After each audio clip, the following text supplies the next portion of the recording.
আসসালামু আলাইকুম। বর্তমান সময়ে আমরা অনেকে ফেসবুক পেজ নিয়ে কাজ করে থাকি। আজকে এমন একটা সেটিংসের কথা বলবো যা না করলে আপনার পেজে সমস্যা হতে পারে। সেই সেটিংটা কি তা এই ভিডিওতে আলোচনা করা হবে। যারা এই ভিডিওটা দেখতেছেন তারা সবাই শেয়ার করবেন যাতে করে এই সেটিংটা সম্পর্কে সবাই জানতে পারে। তাহলে চলেন দেখি এই সেটিংটা কি। আমরা ফেসবুক প্রোফাইলের ক্যামেরা আইকন এখানে টাচ করব। তাহলে দেখতে পারবো যে turn on the profile picture guard,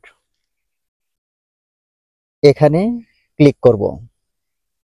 তারপরে নেক্সট দিব, তারপর সেভ দিব। এখন দেখতে পারবো যে এখানে একটা চিহ্ন এসে গেছে লক। এর মাধ্যমে প্রোফাইলটা লক হয়ে গেল।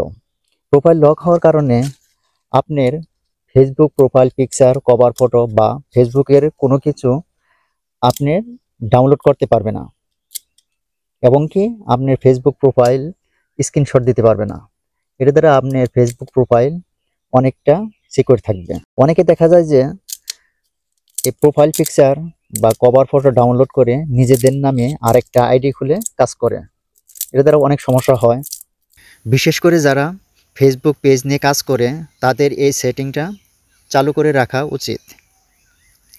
এই ভিডিওটা যদি ভালো লাগে থাকে তাহলে বেশি বেশি শেয়ার করবেন যাতে করে সবাই এই সেটিংটা অন করতে পারে।